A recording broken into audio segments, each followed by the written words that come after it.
Welcome to the Speak Pact podcast, where high-performing speakers and the producers who hire them merge to give you the insider secrets to the lucrative speaking industry.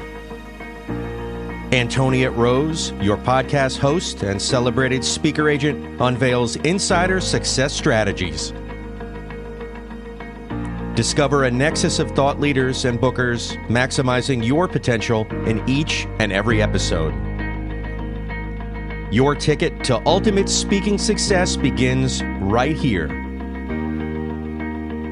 Catch the transformative insights waiting for you on the Speak Pact podcast, hosted by the industry powerhouse herself, Antoniette Rose. Welcome back to Speak Pact. We are thrilled that you are here today, and it is going to be so worth your time because we're going to dive into the world of how to take a passion and or a trauma and truly create massive impact and make that a bigger part of your business and revenue model as well. Something that you're passionate about, maybe something that you invited into your life, maybe it's something that you didn't, and it's something that you had to face. We have a beautiful woman who has done exactly that in her own life. And sadly, she was faced with quite a tragedy that none of us ever want to face, the loss of a child. And she took that, and it wasn't even an accidental loss of a child. So that makes it all the worst, right? And she took that, and she is now a globally recognized speaker who has helped others overcome the unimaginable. She's been featured on TED Talks, on CNN, on Variety magazine, on the New York Times. She has been on different shows, and she is a prolific speaker. She now speaks predominantly on mental health. And I'll have to ask you, AnneMoss, what the prestigious Billionaires Summer Camp is, because obviously I haven't been invited. So I'd like to know. I'd like to know a little bit about that. But they asked me to come speak, and you stay there a week, and you're speaking to the CEO of Apple, the CEO of Microsoft, and Bill Gates is in the audience, and all these media people a lot more famous than me. So it was kind of weird to have all the famous people in the audience, and I was on stage. And we kind of had a panel interview, and this was on teen mental health and suicide specifically. And they asked me to read my son's lyrics on stage, which I'd never done before. And I was like, oh, no big deal. Yes, I'd love to. But when I hung up the phone and actually read them out loud to myself, I was a mess. I mean, mascara all over my face. So, I'm Kleenex. I'm like, this will not do. So I had to practice it enough times, and I had to shorten it so that it was more digestible and that I could deliver it. Because as a speaker, you don't want to fall apart, right? You want to inspire, and you don't want to traumatize. And that was my goal with that. And I thought, they won't ask me to do that part. There won't be enough time. And they did. they did. And Oh my Aaron goodness. Burnett asked me to read that, and I did. And when I looked up, there were 500 people completely silent, all crying. But it was not a sad moment. It was like a moment of connection that I will never forget. That feeling. It felt good. And that's odd to say since everyone was crying, but it felt good. It was kind of like we all purged some awfulness and got to a place of joy. And it was an amazing experience. And I spent all week there, and it was really lovely. Well, I want an invite. That sounds incredible. But no, beyond that, I don't want to, I want to soften what you just shared. What a brave woman, number one, courageous woman, because most would just say, I just can't, too much pain, like too painful. I just can't do that. But you figured a way to do it So you and I spoke about this a little bit before we went live, and I'm not even sure how to word it because it's something that's very important as a speaker, and you just touched on it. You want to inspire through your story. You don't want Right. to be felt sorry for. Like that's the last thing you want as a speaker. So how do you get to the place where you can speak from your scars and touch a room and make the connection that you did without completely falling apart? How do you get to the place where you know, okay, I'm not an open wound anymore? Sure, there's always going to be moments of, you know, Sure. something triggering, that seeing an old place where maybe you guys used to go or whatever, but um or hearing a song, right? That will trigger that in you. But when you get on stage, you are a professional, and those Right. scars need to be, I know it sounds a little cold, but they need to be tools to reach the audience and help them move the dial in their lives. It can no longer be about you and your pain. How do you do that? How do you shift that way? Okay, so this is probably a three-part answer. So I'm going to start with post-traumatic growth. Everybody talks about you go through something awful and then you become this person you never thought you would become. And that is possible, but that is not possible unless you do the work. So you can't decide that you're not going to grieve at all and you're just going to smoke pot, because it numbs it, and you're going to do this and that. You have to feel those feelings. You have to go to those groups. You have to have a healthy toolbox of coping strategies to go through that pain. And I'd say the first 2 years, it's really raw. And my process early on, and I'd say most people should wait 2 years. I did start speaking a little earlier than that, but it was mostly to small groups, and it was specifically small groups focused on suicide prevention. And I broadened that to more mental health topics. And I felt like I was kind of with my people. So I didn't want to get on stage and completely fall apart like a blubbering idiot. And my process at that time was I would have this big cry in the morning. I would get up, I would watch videos of my son singing, doing one of his rap songs or one of his old videos, and I would let loose. I mean, every tear I ever had in my body, blubbering, curling up on the floor, kicking the wall, whatever. And then later that day, I could deliver that story, and I might get misty, but I wasn't like falling apart. And I think it's really important to end on that message of hope. So as you're telling your story, you've kind of got those, that formula of telling your story, but also ending on that message of hope. So I call it the 4 H's, and I wish I could think of those right off the bat, and I will in just a minute. But it's hope and healing and help, and you don't want to spend all your time on the hard part, where you were really struggling. So the hardship is the first part, and that should really only be 25% of your presentation. And the rest is how I got help, how I healed, and why I have hope. So those are your 4 H's.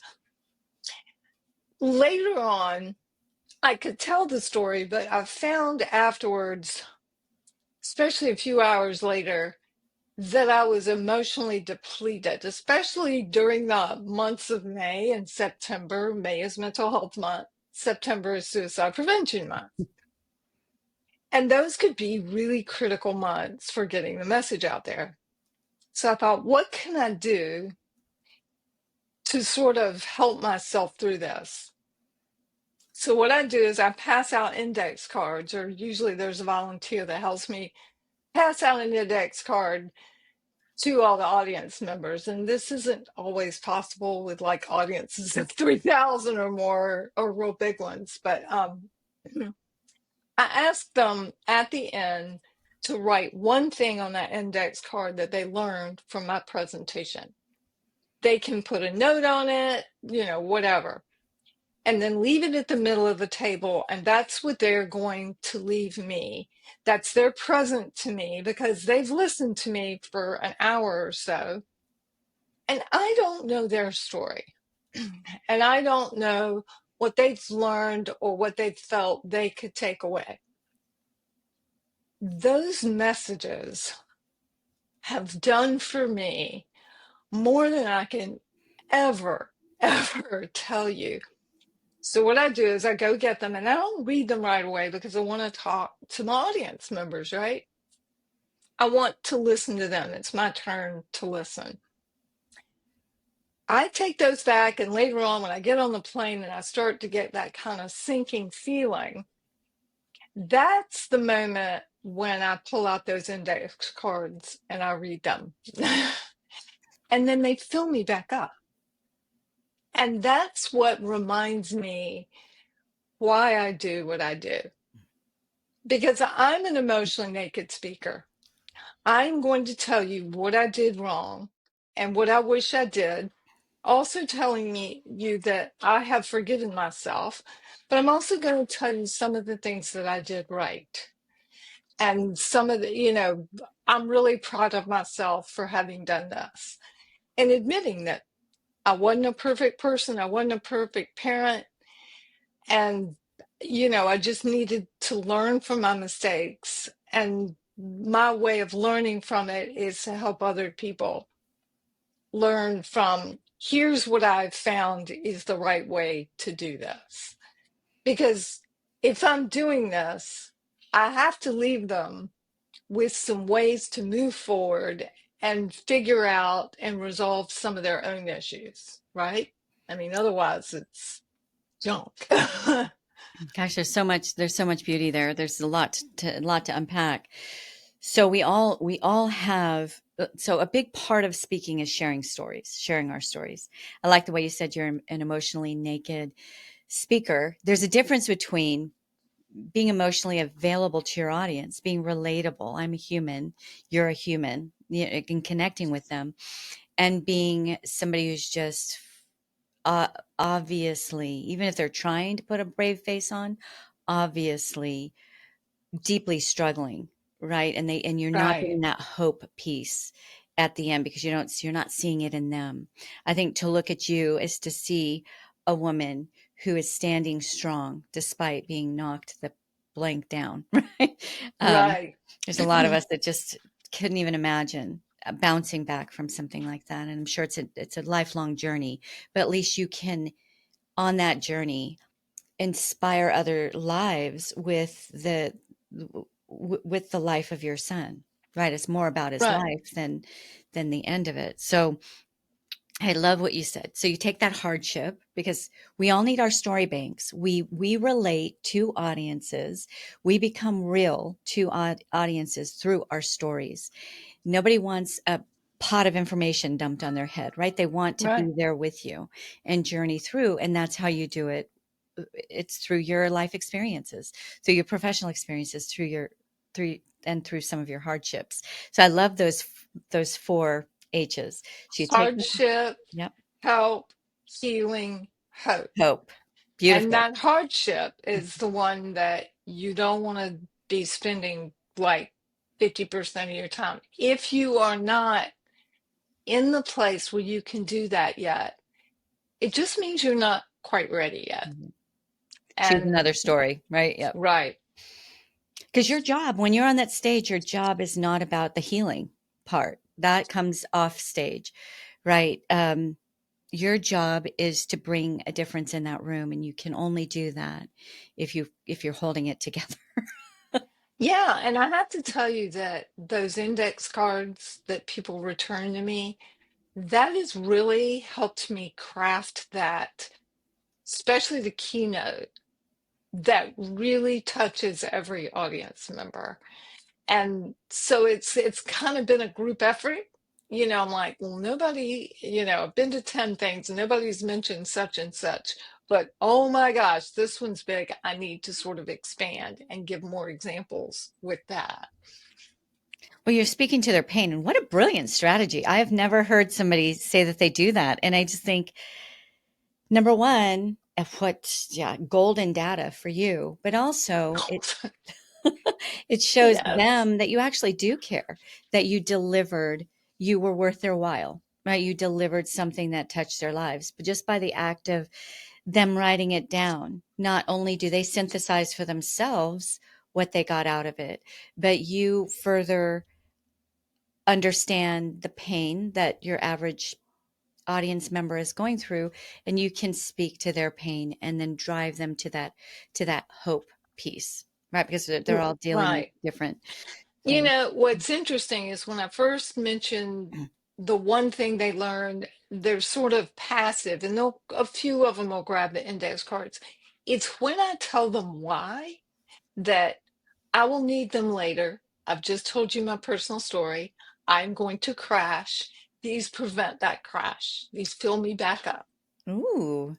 All of a sudden, everyone is grabbing for the index card because they're invested in the process of wanting to sort of buoy someone else, to kind of help them fill back up, to help them move forward. So I'm telling them, yes, I can do this. And I can do it well, but thank you for your help. And you're part of this work. And they're part of the speech. And their comments become some of my slides. I mean, I hear, That's like another layer of brilliance there. That's really incredible. It's not pretty please, will you please, sign my little card? That'd be really nice if you would sign my little card. You're giving right, them marching orders.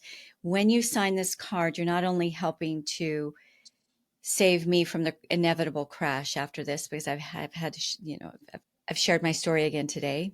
So there's going to be so your card will help me, but it also helps me to craft my talk in a way that's going to help the next audience right, even keener.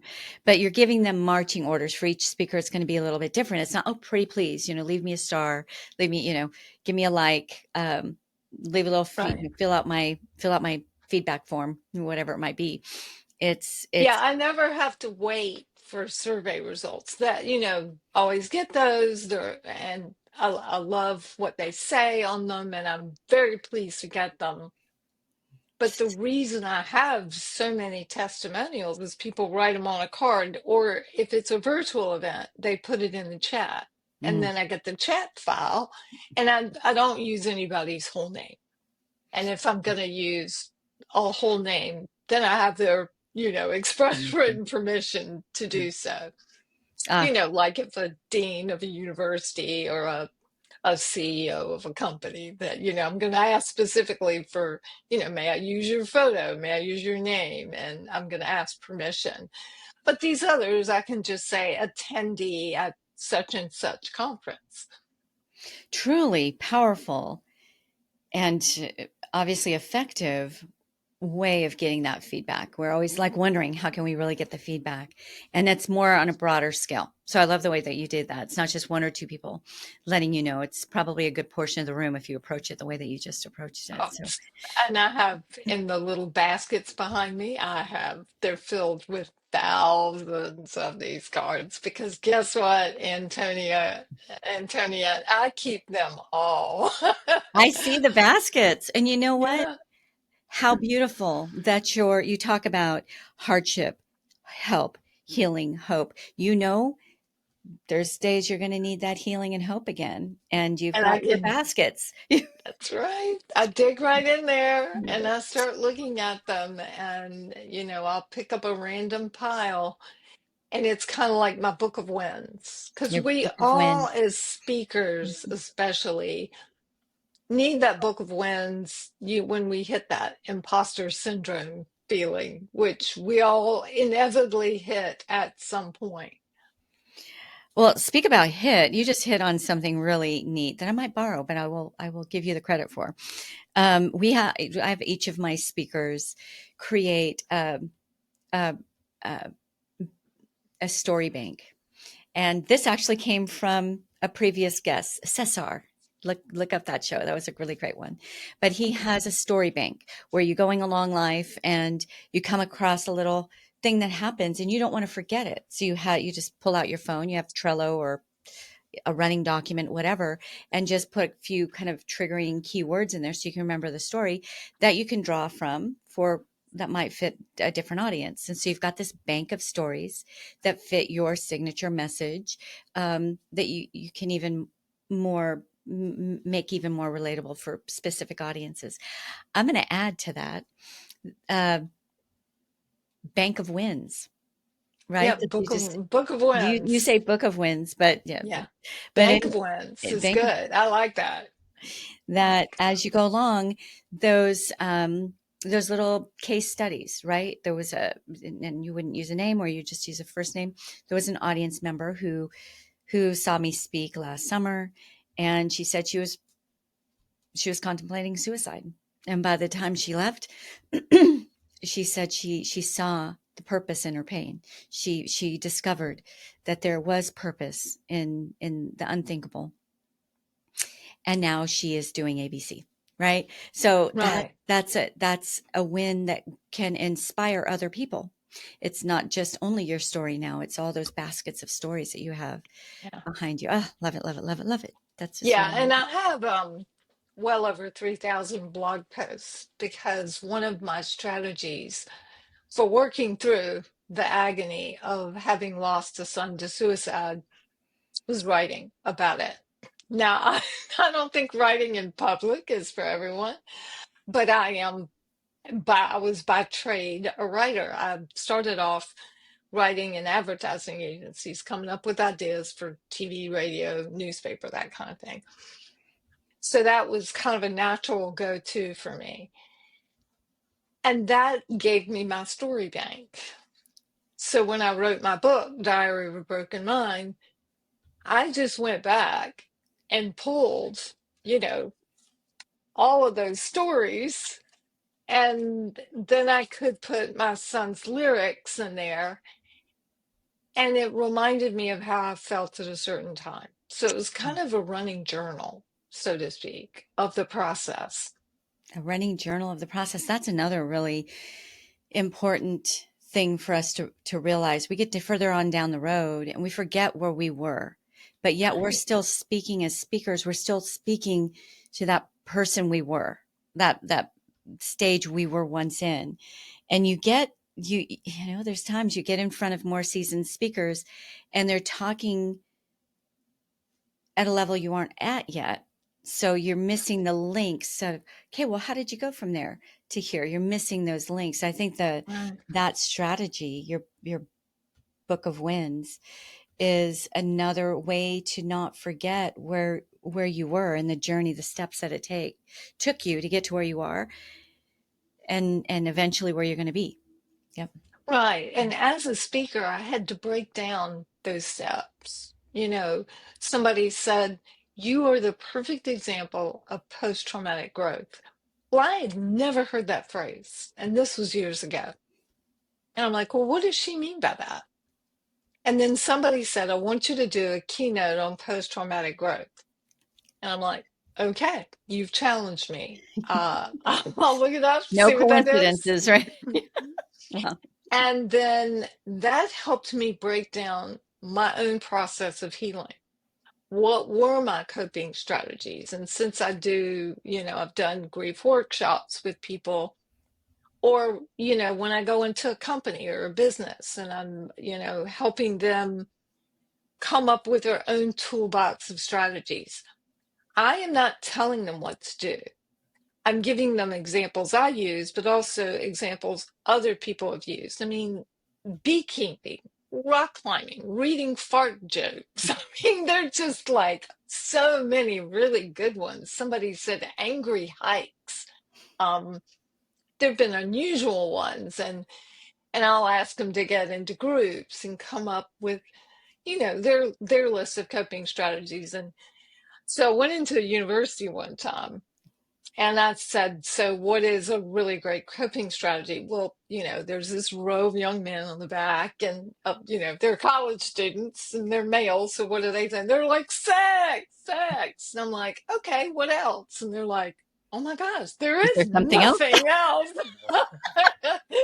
And I said, well, there is a reason you have to have a toolbox. And they were like, they were still stunned, like there can't be anything else in the whole world. And I think they were still surprised that I also said, yes, that's a coping strategy. It's legit. So they were a little taken aback that I agreed with them. And then I said, here's a scenario. You're in the frozen food section at Kroger. You see an old girlfriend with a new guy, and you're about to have a panic attack. Is that strategy available to you right then in the frozen food section of the Kroger store without getting arrested? That's why you Text is need a not going to do toolbox. it, right? Right. Sometimes you got Pop to, into the refrigerator. do the deep breath and learn some breathing strategies to, later I'm going to get on my Peloton bike or I'm going to go running, but you have to have some that can be used right then, because there are different strategies for different times and events. Like I'm in a car or I'm with some people. So, Or on a that's date. why, Yeah, yeah, that's why you have a toolbox. So, I love it. So do you have a bank of tools? Like, how do you, like, where do you gather that? Or you just something you learn along the way? oh man, I've got a huge toolbox and I'm always adding to it. So the latest tool is Tibetan singing bells. Hmm. I like to go to sound bath. And another one is a morning Pilates. It doesn't have to be long. I found it on YouTube, but it's time for me. Mm-hmm. So some days I have 10 minutes and some days I have 30 minutes. Usually I'll take a walk later in the day that's 3 or 4 miles, but that kind of energizes me to my, for my day. Writing, I love hiking. Um, So essentially something that feeds you, something that feeds your soul. Mine is forest bathing. If I don't get my hikes in, I'm not a good wife. I'm not a good friend. Like it's just what I need. But when being outdoors. yeah, I need it. And when we give ourselves reasons why we can't, right? Too busy, too many things, then we don't show up as powerfully. Right. So I love it. And it's all about all of these strategies that you're sharing, Ann Moss, is what it really boils down to is that relatability.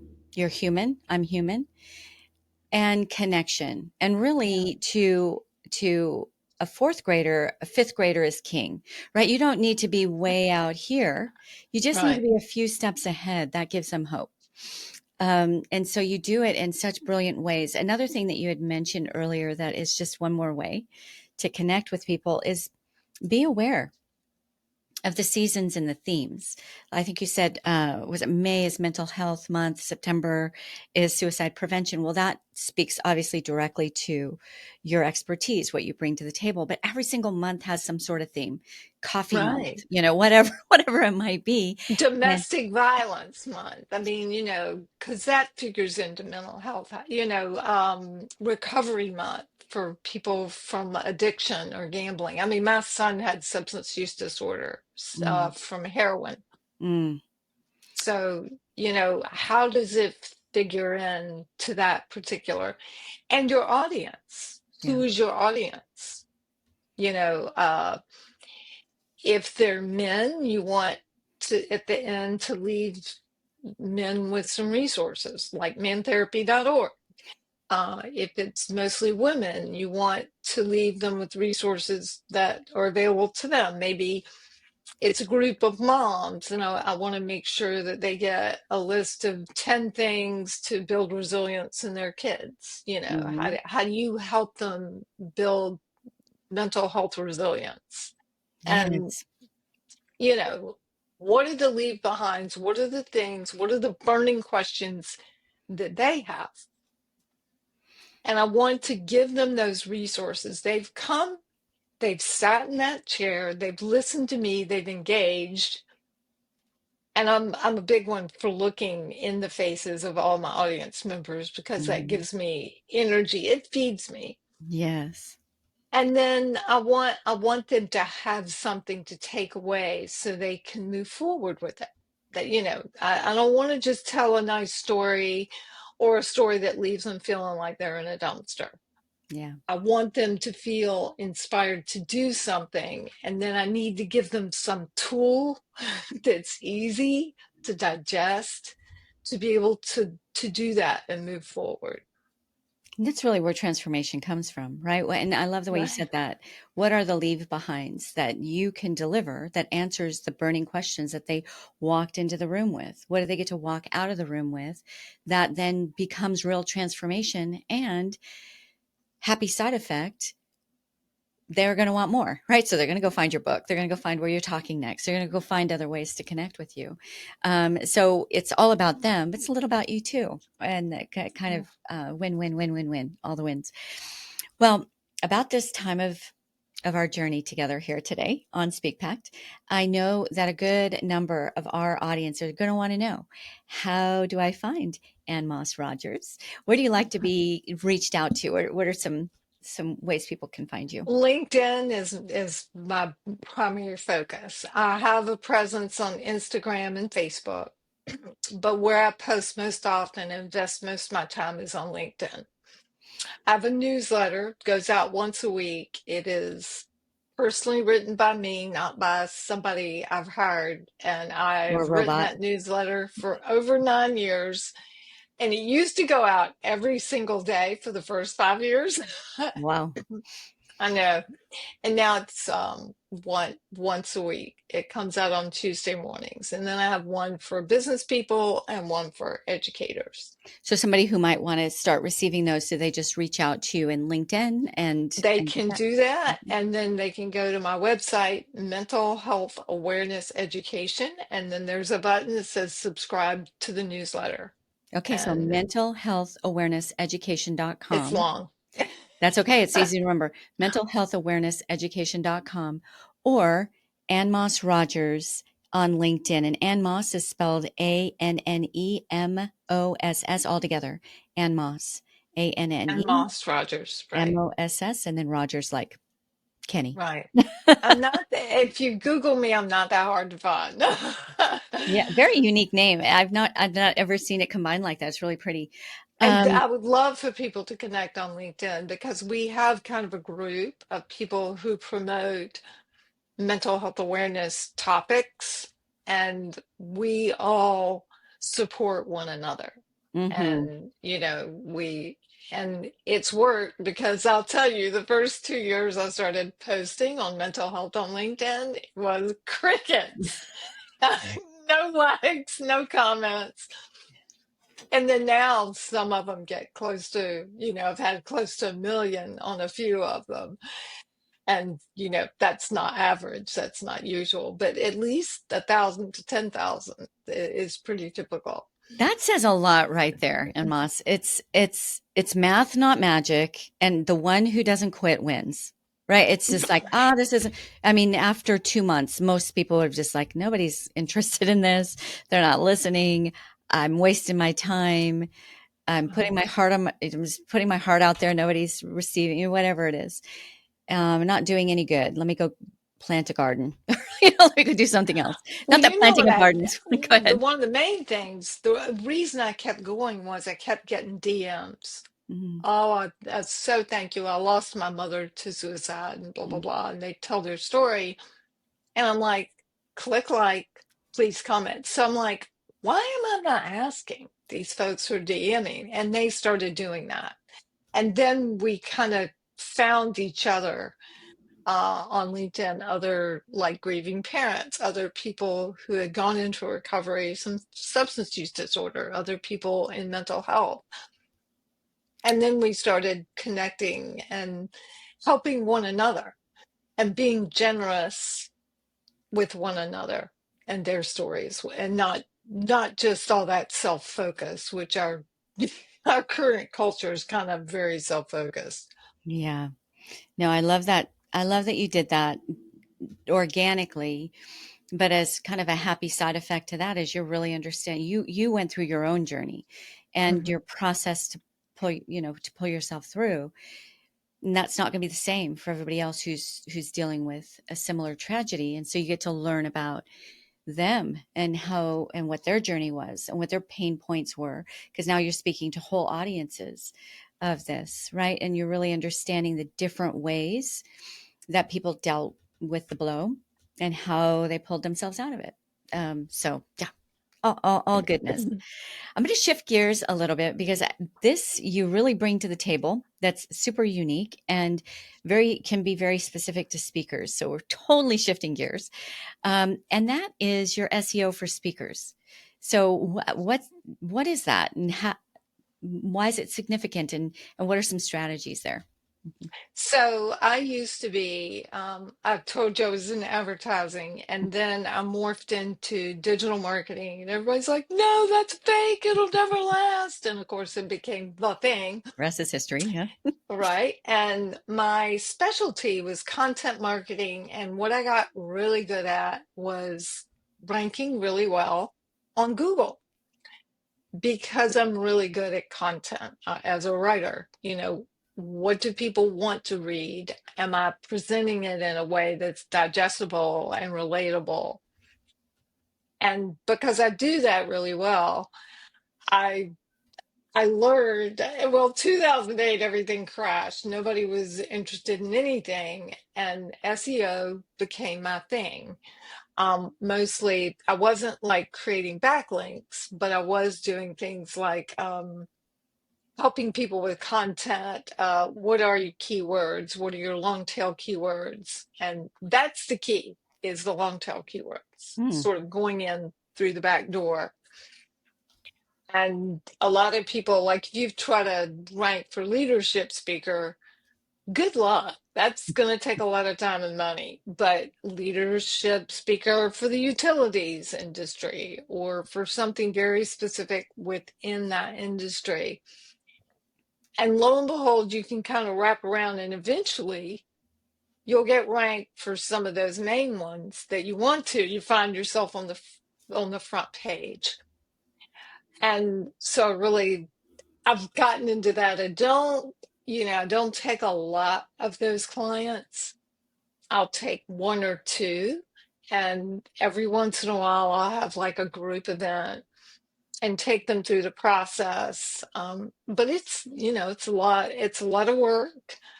But if you kind of start with that one page of here are my keywords, here are the long tail keywords, and then you kind of start to focus on that and focus your blog posts on that and focus your content on that without stuffing the page. You don't want to do keyword stuffing. So you've got to have a strategy. You'll start to try to push people towards their strategy and they don't know. But sometimes by asking them about their keywords, they'll kind of come around to their strategy just because this is the keyword I want. Oh, so that's the audience you want to speak to. So it's funny. I've actually helped people kind of land on their unique selling proposition just through this exercise. Okay, so we've all heard SEO, right? And it's this enigma. You either have to spend tens of thousands of dollars to get somebody to do it for you. It may or may or not work, or you can try these little tips and tricks. I love your the long tail keywords. Uh, that's going to be way more powerful than kind of more generic. Like there's things like that you can do, but where is it honestly important, and where's the shift? Like, is SEO still going to be a thing with this in this world of AI and the massive technology shifts that we are living in right now? Yeah. And is it so when you talk about SEO, is it like these long tail keywords for a blog post, whereas maybe it's a hashtag for a post? Like, just kind of give us the picture there. How do you? Mhm. So you need to adapt. It's constantly changing because I kind of was doing it for other people and realized I'm not doing enough of this for myself. And I started investing in it for myself. And guess what? I was getting all these Google forms. Oh, yeah, I found you on Google. And I have a little question. How did you find me? Referral, Google, LinkedIn, or other social media. And most people will check that box. They don't tell me exactly how they found me, but it takes a lot of time and a lot of patience. So, it's things like if you've got a GoDaddy site and it takes your page 10 minutes to load, you ain't showing up on the first page. That's just kill it. That's just shooting yourself in the foot. So that's an obvious, easy change for you to make. I did not spend $10,000, but I had patience. I do a lot of these events, and right afterwards, I will reach out to you and ask you if you would sort of underline particular words that link back, excuse me, to my site. And that creates a backlink from a reputable place and creates a backlink to my site. And it's a credible takeaway. And that is very helpful as well. So a strategic plan that I would create for somebody is one that you could execute based on your knowledge level. Okay, so let me make sure I understood that part right. So you do a podcast interview, or maybe you give a talk somewhere, and they're going to present it, or maybe you're featured in a magazine, an online magazine. You'll actually write the producer and say, hey, when you post this content that we created together, if you'll underline and link certain words throughout back to my website. I don't know if you say I'll do the same or so, but am I understanding that right? And how many people actually do it? Most of them do it because one thing, especially if it's like a high authority site and they've asked you to write something and they're not paying you, well, you need something for having, invested all that time to do that expert article, right? Yep. I always do reciprocal linking because reciprocal linking, no matter if it's AI or whatever, is always going to work. People always want to know the answers to questions. Yeah. They're going to search in some way or another. And it's just important to remember that. Like, so right now I notice I'm in the AI results, but my picture is not showing up. So I looked it up and I did this stuff in my code. It's still not showing up. So I will reach out to somebody who can do that one thing for me. So yes, it will cost me money, but it's not going to cost me $10,000. I'm like, the one thing I want to do is I'm already showing up mental health speaker for workplace in the AI results. Everybody has their picture show up, but I don't. Can you make my picture show up? And it has to do with coding in Google, and it's way too techy for me. So I will hire somebody to do that part. These are really brilliant, hard-earned strategies, and thank you for sharing them with us. I think You're they're welcome. important. I know this isn't your main thing, so if somebody wanted a tool or other resources to learn as a speaker how to get found, because that's what it's all about at the end of the day, right? How to get found by the right Right. people who are looking for you. Where would you go? Like, where would you send us if we wanted a Well, you resource? go to mental health awareness education and do the quick, it says contact. And one of the things you can do is quick question. And you can say, I heard about it, I'm interested. And then you get like a consultation call that you pay for. That's, not a lot.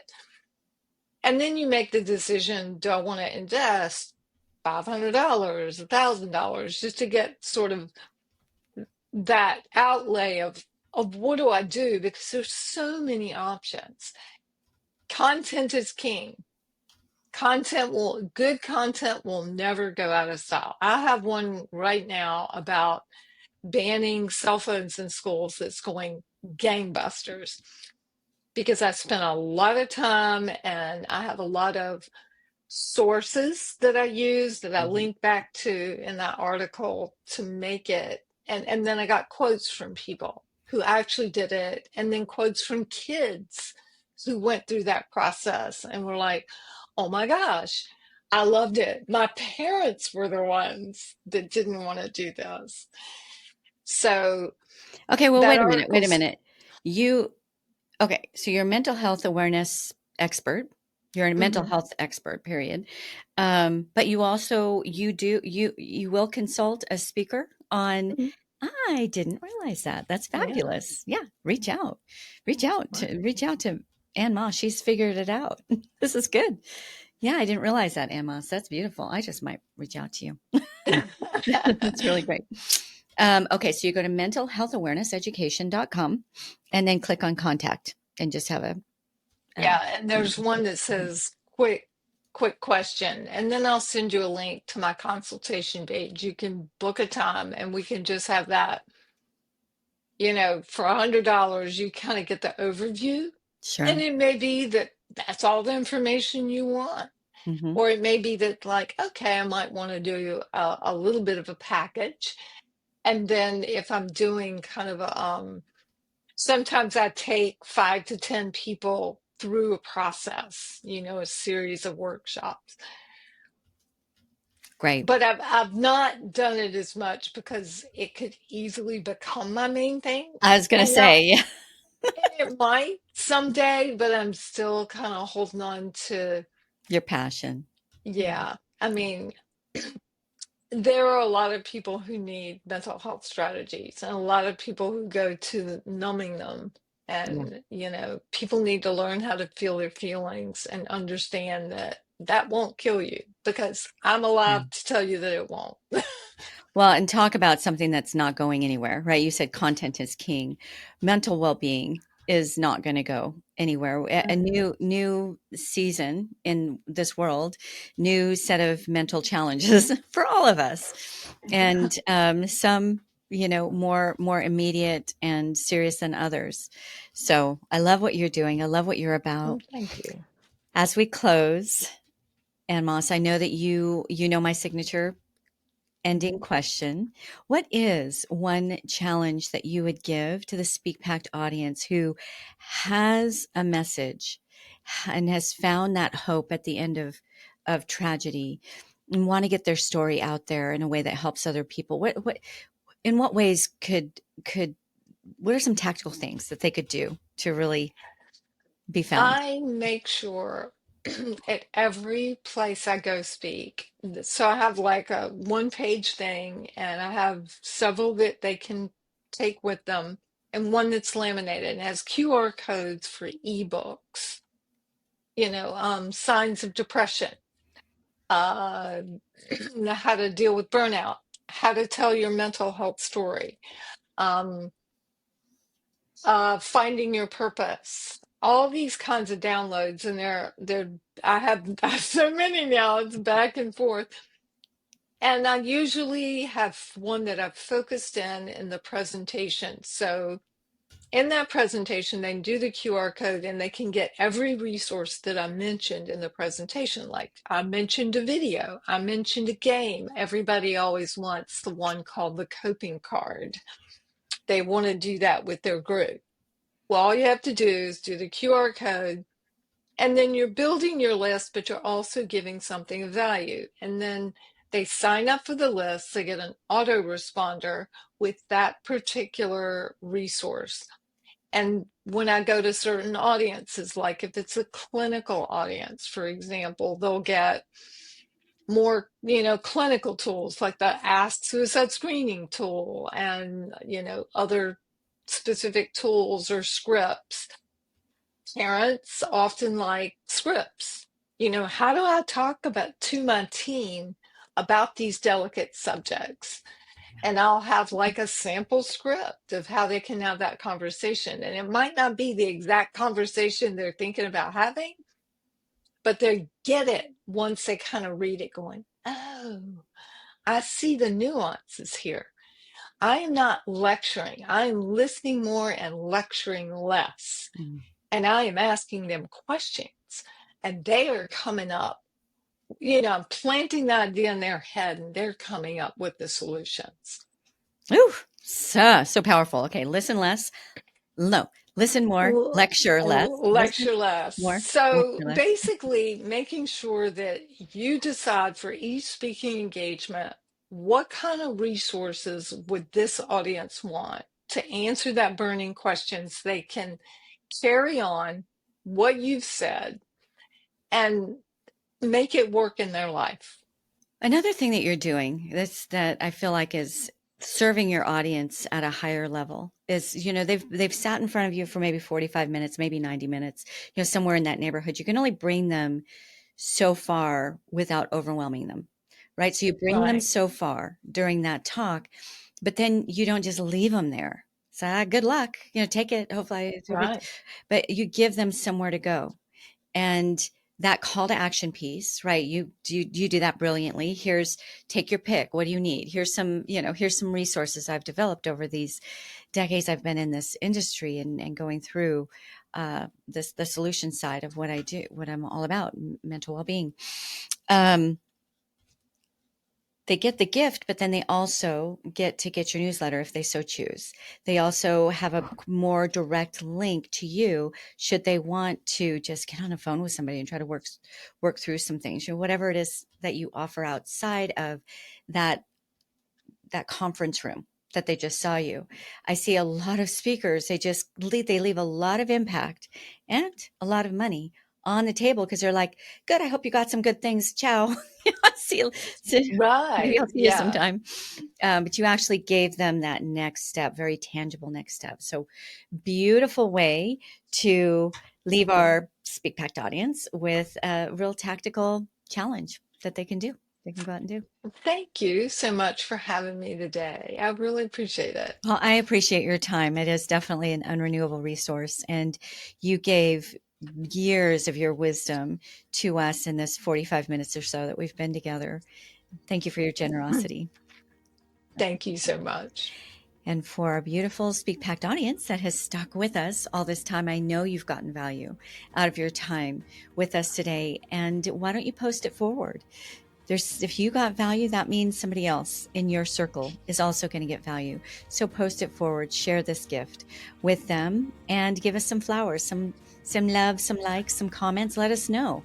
Let's utilize AnneMoss's strategy, right? Let us know your one key takeaway that you got. Put it in the comments and let us hear. Nice. Let us hear about how we can serve you at a higher level next time, and what you got from this one. So thank you for being here. And AnneMoss, thank you for having me. We'll be talking again. I just know it. Okay, good. Ciao, ciao for now. Thank you for listening to the Speak Packed podcast. To become a recommended speaker of Antoniette's WPC speaker agency, or you are a host or planner looking for a dynamic expert in optimized performance, Antoniette would like to personally meet with you. Secure a time with her at speakerbooker.com. Again, that is speakerbooker.com. It all begins with a vision, a voice, and a pact to impact. Join the Speak Packed movement by joining our new private Facebook group at the link in our show notes. Find us on nearly every social media platform at One Antoniette. That's number 1, ANTONIETTE, or simply #SpeakPacked.